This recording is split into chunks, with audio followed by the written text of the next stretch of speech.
Good evening, everybody. It's time again for your Rowdies Talk Radio, the Green and Gold Gospel. Hey there, little Red Riding Hood, I got a problem and it's complicated. Going through changes and I just can't ignore the signs. Hear them now and it's so loud it hurts. Hear me growl and hear me howl when the full moon is out.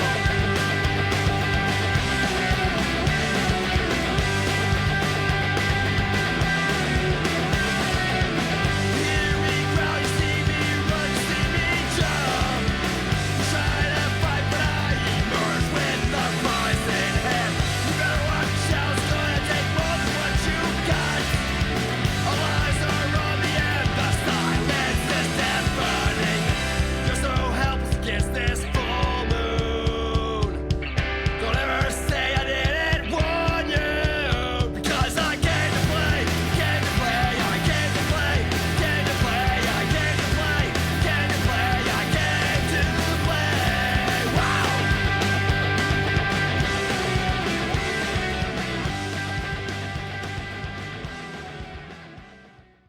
Hello, Rowdies family, and welcome back to the Unused Substitutes, where we bring you the green and gold gospel. I am your host today, Ben Wilcox, and I am not joined today by my co-host, Daniel Antonino, but it is his birthday. So everyone go out there when you hear this, even if it's belated, which it will be, and wish that man a happy birthday. All right, we all love Dan. So, Dan, we love you. Happy birthday. Go enjoy your day with your beautiful wife and your friends up there in that strange place they call New York, but whatever. That's fine. You do you, boo-boo. But yes, so hey guys, I feel like it's been a little over a week now. There's been a lot going on. This one's going to go pretty quick tonight. I don't feel like, man, this game was kind of, how do I put it? There was two games that happened, two completely different games, two different results, and so many questions. And yet, yeah, I'm going to skip over the first one. I know everyone's probably like, hey man, we want to hear about the San Antonio game.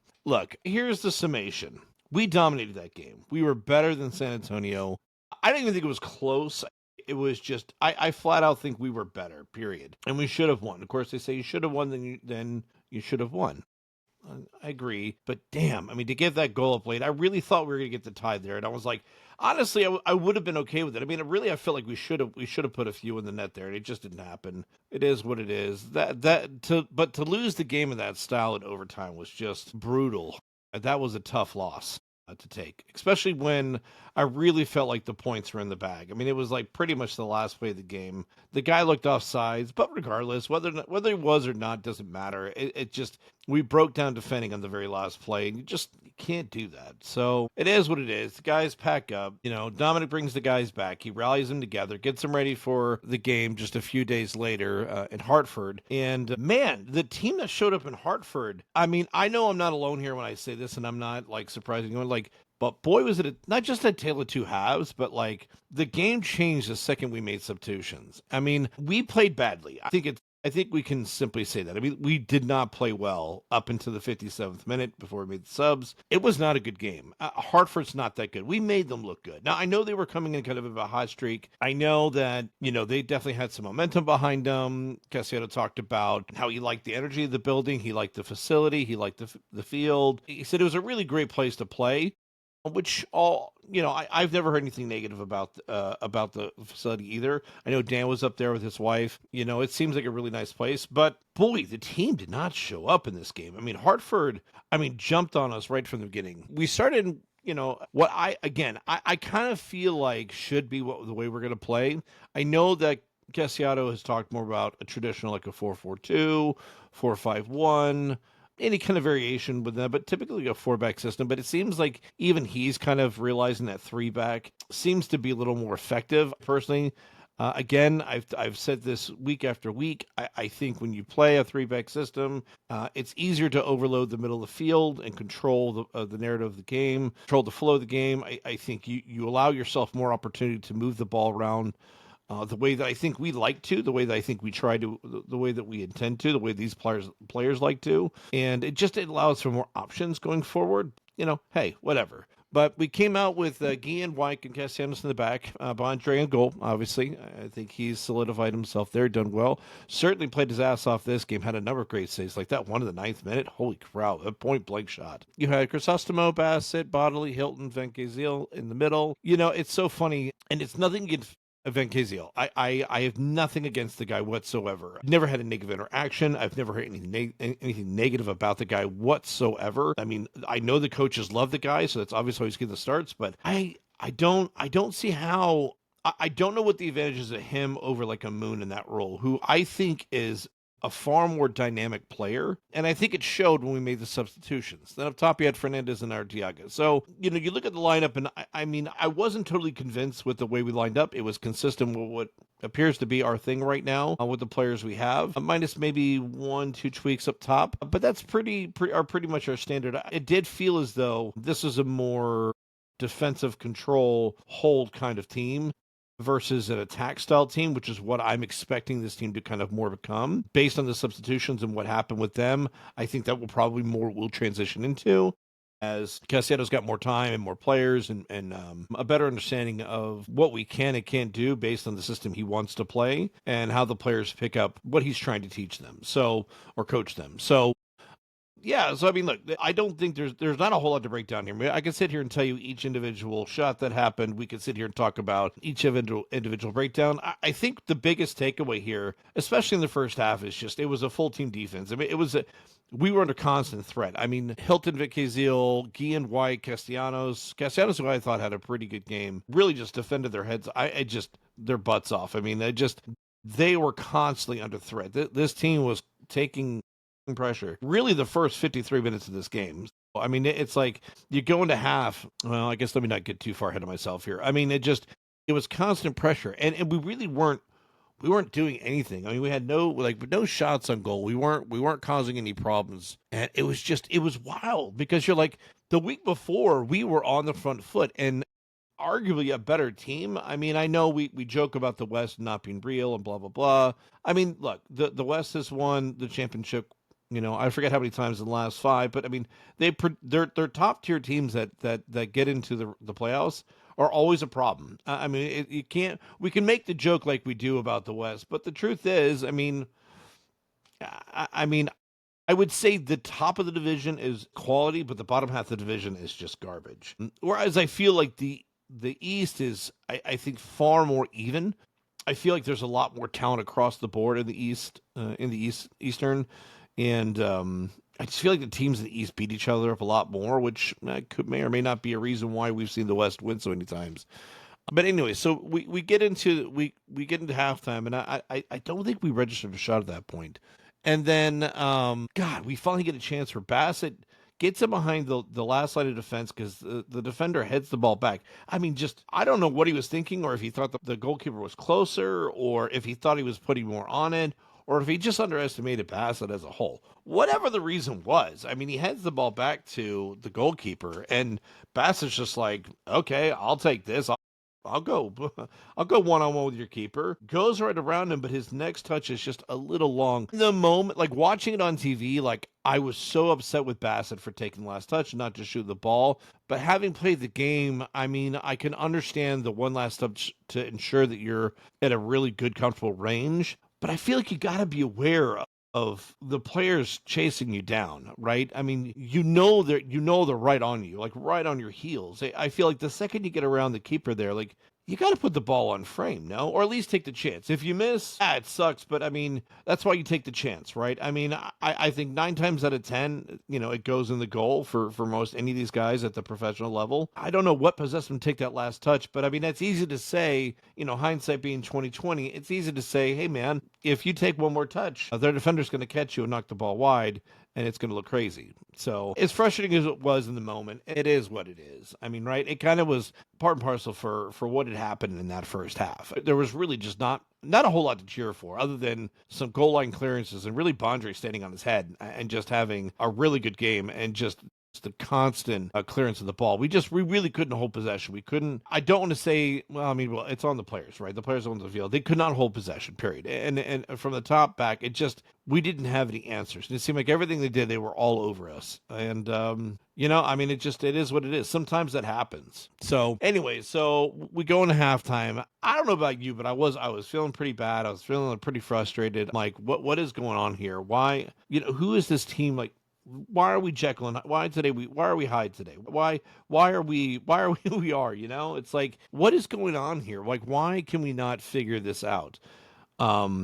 From one week to the next. So what is the hardest part with being consistent? And just putting a consistent effort, because even the effort didn't look as good. And look, it's not a knock on the players that end up getting substituted, because I think they're all fantastic players. It just, man, it wasn't clicking here today. Maybe the travel was rough. Maybe the guys slept bad. Who knows? Maybe I don't know. I don't know. I don't have an answer for this. It's one of those questions you never really get an answer to, especially when things are bad. These kind of moments stand out whenever you're having seasons like this. It's just every little thing that's not right or wrong or inconsistent stands out 10 times more when you're struggling to find anything positive in your season. It's just these things they have plagued us all year long. So anyways, we go into half. That's how we're feeling. Nothing so great. We come out second half. Nothing changed. Even the effort.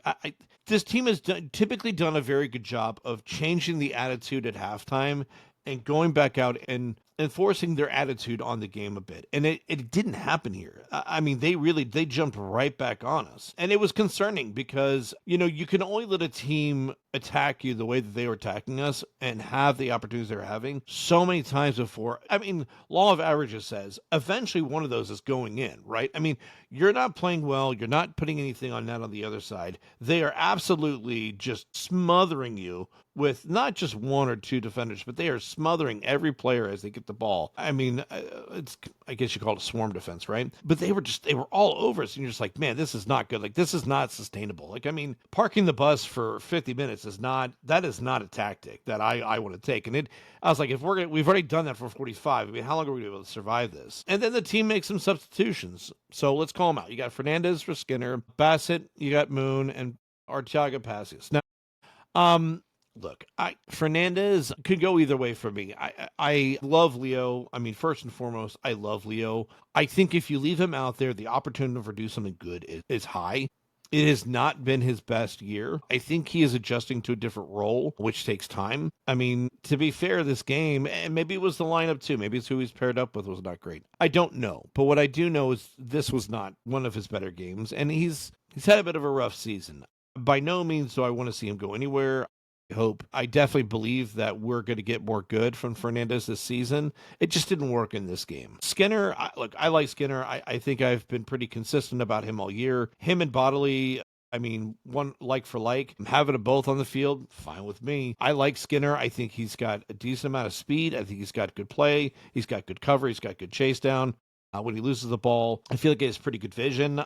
I'm a Skinner fan. I really feel like he has definitely won me over this year. I was unsure going, into the first 4 or 5 games, like we were about the whole team. But I didn't know, and he has really proven to me that he has earned a spot, whether he is starting or he is coming off the bench. I don't question him being on that field. I like him out there. He is a net good whenever he's out there. Bassett coming off. Yeah. Look, sometimes you just don't have it. I don't know if that goal kind of took something out of him. Could it also be the lineup? Absolutely. It could be a lot of things. I don't think we need to question whether or not Bassett is a great player and him being on the field is a good thing. It just wasn't working today. And for whatever reason, we tried something different. The coaching decided to do something different, and they put on Moon. And I'm okay with it. I like Moon. Quite frankly, I'd like to see Moon starting. Again, not a knock on Vicky Zil. I just like how dynamic Moon is. Defensively, I don't know if he offers as much. I get that. But with the mindset that you're trying to be more attack-minded and more on the front foot, I think he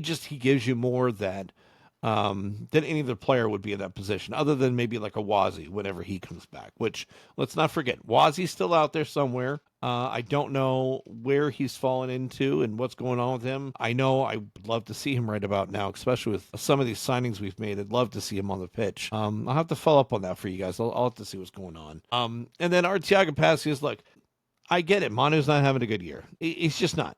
He's not doing what we need him to do. I feel like it doesn't matter who you pair him up with right now. He just doesn't have it. He just doesn't have it this year. And I don't know if is this the end of Manuel Arteaga? I don't know, man. I don't have the answers. I mean, you see the guy in training, you see the way the guys respond to him. They love him to death. He's a great veteran, but man, he feels like a net loss when he's on the field. I just there's nothing there, and it's hard to keep Passius off the field when he's the only one consistently putting the ball in the back of the net, as he did in this game. I've had my complaints about Lubens. I mean, I think I've been pretty clear about that. I don't like the fact that I feel like he doesn't give 100% on defense and offense. Kind of get the vibe like he's the guy scoring the goals. Like, why should I chase back? My spot's up here. It's what I do. That's what I'm here for. I'm not saying that's what he's doing. I just get that vibe watching his play, and it's frustrating because I feel like Lubens could be an absolute monster in this league. Clearly, the guy has a good boot. He can score goals. He has a knack for it. We know that. Not just because he's doing it right now, but I mean, he's doing it on a team that's struggling to find opportunities, and he's creating a lot of opportunities himself. Obviously, today's goal was a great pass from Hilton that drove all the way up to the 18 and put it on his foot, but he creates his own space. He's scoring with his left and right foot. I absolutely believe that Lubens could be an absolute monster if he just became that more of a complete player. And I don't think I'm the only one that notices it. I think the team notices. I think that's why we see him not always get starts. I think that's why we see him come out early sometimes. I mean, let's put it this way. If I'm seeing it, it's 100% chance the team sees it. It's just as simple as that. I've never had any discussions with anyone about it. I mean, other than Dan, obviously.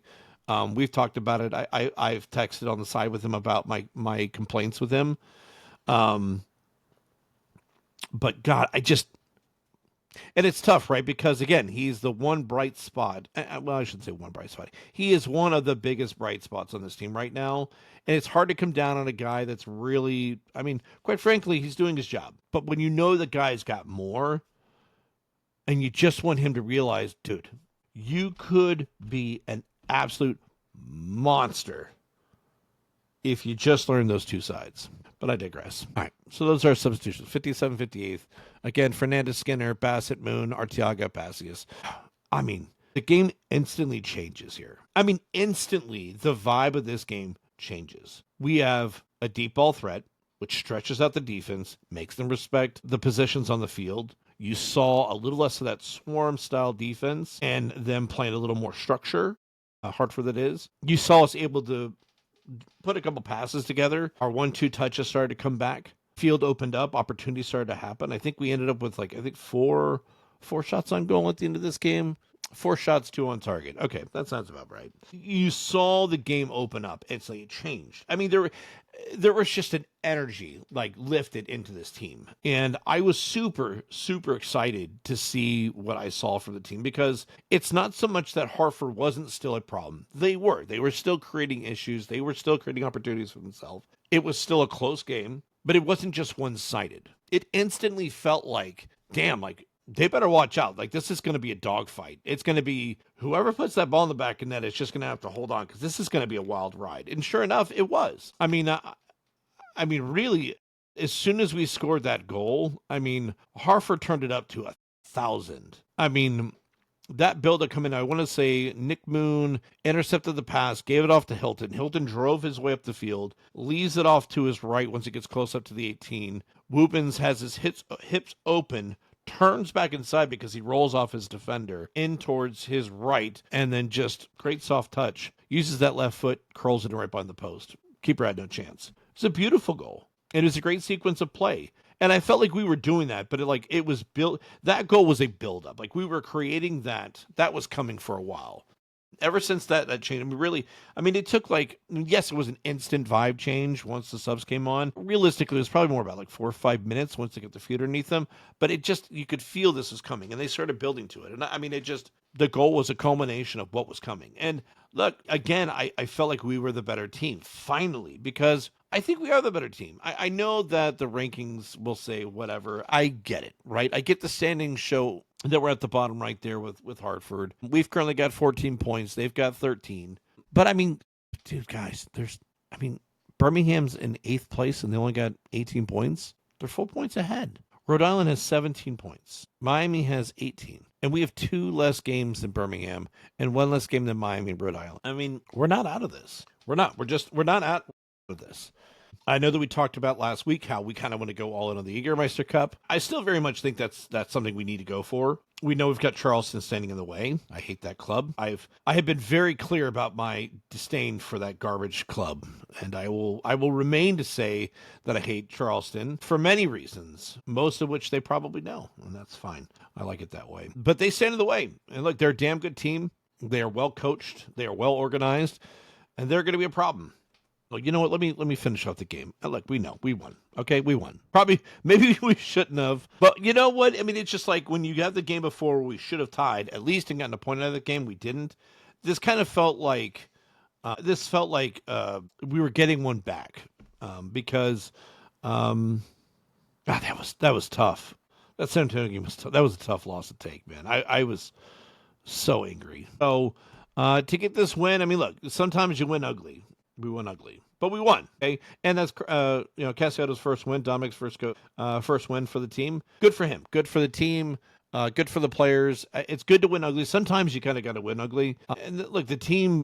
What's the saying? Bend don't break on defense, right? That's what they did. They held up. They did a wonderful job at holding the line, and they got the win. Now we got a whole week off. Dominic Casiato's got an entire week to train these guys, get them ready for a very tough game in Charleston. Again, I hate Charleston. I despise that club. I'm not going to hide my feelings. I don't even know why I need to say that anymore. I think you should just, I know, we know. All right, we know. But they've been terrible in the cup. They haven't taken the tournament seriously. But I have a very good feeling that they are going to take this game very seriously. I think they want to be spoilers in this game because it costs them nothing to be spoilers in this game. The question is whether or not they risk being spoilers and potentially losing a player in a game that, quite frankly, doesn't matter to them. They're already bottom of the group. This tournament means nothing to them. They have higher aspirations. They're going for the league, as they should. They are damn good, and they're probably going to end up number one. They might end up number two. Louisville might catch them. That's a very tough race right there between the two very, very good, very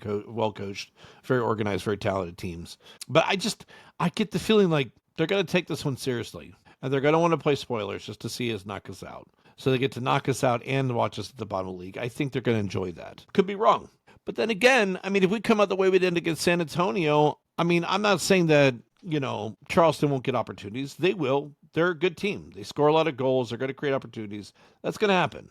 The question is, will we show up? And even in those moments where ball goes in the back of the net, how do we respond? We have seen that we can be very dangerous and very consistent. I know that we're missing in a few areas, and we still have some question marks. But I don't believe like our record shows who we truly are. I get people have feelings about that, like your record is what you are because that's where your record shows what you are because that's where you are. That's what your record is. I bet you're a lot of fun at parties. Shut up. The point is, I really believe like this team is much better, especially now. I mean, you look at the changes we've gone through. Steve Coleman has done a wonderful job of just rebuilding the confidence of this team and rebuilding a unity within the organization that was completely fractured. It's obvious it was fractured. Robbie Nielsen, for whatever reason, in his short tenure, absolutely destroyed. Whatever Neil left us was gone. It was gone. Robbie killed it. Okay? Steve Coleman rebuilt it. Now, rebuilt not the whole thing, but what he did is he rebuilt a team that fought to the very end. He rebuilt a team that believed in each other, fought for each other, believed in the crest more than the name on the back. And he got this team to kind of re-believe it had a purpose and a plan and a goal. And gave us hope, some more than others. We've seen your comments. I've called you out for it. I had hope. I saw change. And now we've got Dominic Casiato in here, who I really feel like I'm not expecting him to turn us around in 1 year, in half a season. I'm not going to put that on his shoulders. But I think he can continue the message that Steve Coleman has brought to the team. I think he believes in very much the same things that Steve Coleman believes in. I think Dominic Casiato has definitely got his own, I don't want to say agenda, but I certainly think he has his own plan. But I think the foundational roots are very similar. And I am excited to see what this team can do through the end of this run, and specifically in the Jägermeister Cup. I mean, look, again, Charleston's going to be a son of a bitch. They're just going to be. They've been a freaking juggernaut of a team. They have They have put us in our place quite a few times last time, a few times we played them. As much as I hate to admit that, facts are facts. It is what it is. I don't like it, but I would love to see this team show some attitude, show some fight, and punch them right in the mouth and advance in the Jägermeister Cup. We can't control what Charleston's going to do, how they're going to come out in this game. We know that.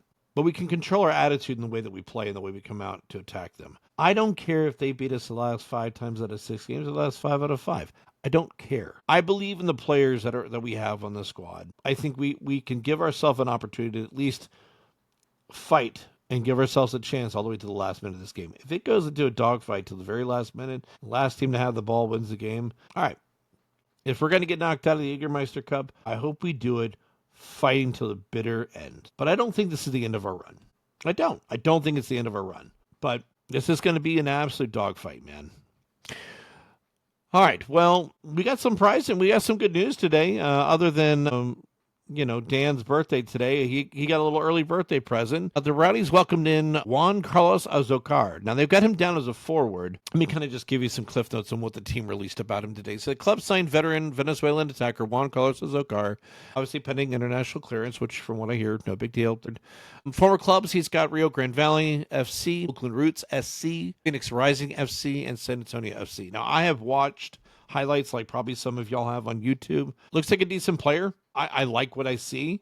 He apparently plays multiple positions, which some I'll talk about next year. But hey, I think he's brought in with a kind of a singular purpose, especially being the position he was brought in at. And I'll be curious to see how that comes together. So Casiato said, Juan is a player I've tracked for a number of years now. I think he's always been an impact player at this level. He's somebody that I've tried to sign in the past with other clubs. So I'm delighted to bring him here.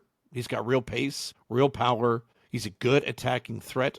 I think he brings great versatility. He can fill 3 or 4 different spots at a high level. And we're looking forward to seeing what he can bring to the team this back half of the season. Yeah, from everything I've seen and read about him, he's a well-liked player. There's no issues. You don't see anything negative about him. He looks like a guy that hustles, gets himself around the field. He can play defensively. He has no problem playing both sides of the ball, which that's big for me. Nothing drives me crazier than a guy who's unwilling to play both sides of the ball, because there are no Messis on this team. Nobody gets to walk. Everybody plays both sides. That's how we become successful, at least in the organization that we're playing right now. I'm excited to see what this guy can do. I think he's a direct threat to Arteaga. I think either Arteaga takes this opportunity and says to himself, I need to be better. I have to play better. I have to do better. Or I think that's kind of the nail in the coffin for him with this team. I mean, I'm not saying he won't still get minutes or that he won't come in off the bench. I know Azocar is only 29. He's a young guy. Well, I say young. He's a young guy. Look, there's no reason he's younger than Arteaga. There's no reason he shouldn't be able to play a 90-minute game. However, depending on the style of game, I still think there's a place for Arteaga. But as a starter, I think that time has come. And I think this guy could be a great solution. Now, look, we should not expect him to step in here in this first game and be an absolute monster for us. Could he? Sure, anything's possible. He could step out there and be an absolute dominant force. But realistically, he'll have had, 2 days of training with the team? If he's even eligible this weekend? I don't think expecting him to be an instant impact is probably a long shot. But the good thing is he does have experience within the league. He's going to know a lot of these players. He's going to know these clubs, and he knows what to expect at this level. And I think he'll be a good presence in the locker room for guys on the team. I think he's just young enough to where I think he still meshes in well with the young players, but he's just old enough to where I think he is the right kind of veteran to fill some important needs for the team. And like Casiato said, he's a very versatile player. He's not stuck in one role. We can move him around as needed. And, he's good on both sides, defensively and attacking. So, yeah, man, I like him. I'm excited. I'm happy to bring him along. Happy birthday to Dan. You've gotten us a new forward. Thank you to the Rowdies. I have got on my electrostatic jersey today. Booyah! I love this thing, by the way, guys. I love this jersey. It just looks cool. I'm sorry we couldn't get a win the first time we were, but I'll say this. I love this jersey. I don't normally buy jerseys. I think I only probably own maybe 2 in my lifetime for the Rowdies, but I couldn't resist this. This one might be my favorite one so far. They are available in the team store. Please make sure you stop by and see our friends over there and go pick up your jerseys. Now you can order them online. You can do that. I had to do some work over at the field today, so I stopped in the team store and bought mine while I was there. They've got plenty of sizes, and you guys should definitely get down there and get them. Yeah. Guys, that's kind of it, man. there's not a whole lot else to go on right now. I think Dominic Casiato's doing a good job. I mean, there's really not a whole lot to go on there either. Again, we got a big test this week. I really hope the guys are up for it. It's going to be a great test. I mean, we all know Charleston. We know what they're capable of. They've got 41 points right now this season. God. 13 wins, 2 draws, and 3 losses. Yikes. 38 goals for, and only 16 against. That is a monster. And screw it, man. I don't care. Go punch him in the mouth. Who gives a shit? Hell with them. I don't care. No, it's a David and Goliath kind of moment in a sense. But whatever, man. Go punch him in the mouth. Go show him you don't give a shit. They can be scored on. They can be beat. I know it doesn't happen often, but maybe this is the time to go show it to them. I don't care which team they bring. I don't care if they bring up their A squad or B squad. Go do it either way. And I don't care if we beat the A squad or B squad. I care that we win. And I care that we advance in the Jägermeister Cup. And that this team keeps consistently building some wins together and some confidence, and we keep moving ourselves forward. Because, look, it's not going to take much to climb this ladder. That is the Eastern Conference standings. But our time is running out. I mean, we still got a lot of games left, but the season is, it's moving at a high speed. I mean, we've only got till, end of September, October? It doesn't feel like that far away. I mean, it is, but it isn't. It's like we still got a lot of games to play, but we don't. We've got plenty of opportunities to get ourselves up there and in contention. But look, you can only beat the team that's in front of you, and right now, it's the biggest one in the East. So you stand up, you put your big boy pants on, and you go out there and you punch them in the mouth, and let the gods handle the rest. All right? You go out there, you put out your best foot forward, and there's every reason to believe that you can be. We have a goalkeeper that we know can stop shots. We have a defense that we know that can resist a lot of pressure. We've done that. We know that if we just keep pushing, we can own the middle of the field. And if you just give us a half a turn, we can put the ball in the back and it can change the entire game and flip another team's, or flip the game on its head. And look, maybe we get lucky and we get out of there. I don't care. Just give yourselves a chance. I hope Dominic has got the guys ready. I'm sure he does. This is not his first rodeo. The guy he has been at the top. He knows what it means to be at the top. He knows what it means to climb the mountain as well. I'm sure the guys are ready. I'm sure they're hungry. It should be a lot of fun. Before we get out of here, we love yous. I think it's pretty obvious who's going to get the we love you this week. It's going to be our boy Dan. We love you, Dan. Our boy's getting older. Is that our baby boy has gotten so old? Yeah. Well, kudos to Dan. We love you, buddy. I hope you're having a wonderful time with your wife tonight. I have no idea what you've got planned or what your wife has planned for you, but I hope you guys have a wonderful evening. We love you. To our fans, hey guys, by the way, interaction's been really good lately. We have had a ton of views. Our views have gone way up. So thank you for that. Thank you for the support. I know it's been a lot of just me lately, which is probably like good or bad. I don't know. You may love me, you hate me. I have that effect on people. It is what it is. I know the show sometimes feels more fun when it's me and Dan, but hey, you got me, baby. It's all good. But keep commenting. Keep sending us messages. I mean, this show is better when you guys are involved. I mean, it's simple as that. I don't know how else to say it other than I love doing this, but man, do I love fan interaction so much more. I mean, good or bad takes, I'll take them. I don't care. Tell me your thoughts. If you think I'm wrong, tell me I'm wrong. And tell me why I'm wrong. I might be wrong. I'm not wrong. But I might be. Maybe I am. I don't know. Call me out. If you got a suggestion, let's hear about it. If you got questions you want to ask the team that you haven't had a chance to ask us. I'll go ask them. I love bugging Ryan and those guys. I love going over there and, giving them shit. One of the few joys I have in my life and the privilege I have of being in the role that I am is that I get to see him and talk crap to these guys. So if you've got questions for him, ask me. Ask us. We'll go out. We'll talk to them. We'll talk to the players. I mean, this show is fun, but it's your show. It's not Dan and I's show. Yeah, we host it, but I mean, ultimately, this is your show, man. We want you guys here with us, talking to us, interacting with us, good, bad, and ugly. We want it. So this is a call to you guys. As great as you've been, you guys have been subscribing. The views have just been through the roof on both Spotify and YouTube. I thank you guys for that. It's been really wonderful seeing the reception. Just keep it coming, man. But most importantly, you have a voice. Your voice isn't just heard in the stadium. It should be heard on the show as well. And we want to hear you guys. And we want to, if we have to amplify that voice, we'd love to do that. So please reach out to us, talk to us. Let us know what you like and don't like. Tell us where we're right and wrong. Tell us where you think we could take some risk or you don't like the risk we're taking. Or players that you like. I mean, guys, again, this is your show. I mean, you let us know what you like and we'll we'll tackle it together. Okay. Thanks so much for listening, guys. I will do my best to have this out as soon as possible. I'm going to try and clean it all up tonight and get it all out for y'all tomorrow. And man, we'll get on into Charleston and see how this one goes. It's going to be a fun one, guys. It always is. Love, man. Come on, you Rowdies. The Rowdies run here, the Rowdies run there, they kick the ball around. The Rowdies run here, the Rowdies run there, and then they fall on the ground. Oh, the Rowdies, the Rowdies, the Rowdies are kicking the grass. When the Rowdies play soccer, it's a sight to behold. You'll swear they'll be devils with magical toes. You'll laugh, you'll cheer, you'll leap from your seat when they kick with their head instead of their feet. The Rowdies run here, the Rowdies run there, they kick the ball around. The Rowdies run here, the Rowdies run there, and then they fall on the ground. Oh, the Rowdies, the Rowdies, the Rowdies are kicking the grass. When the Tampa Bay Rowdies take the field, there's a roar. The fans, loyal fannies, cheer the team they adore. There's music, there's laughter, pretty girls all around. It's exciting to live in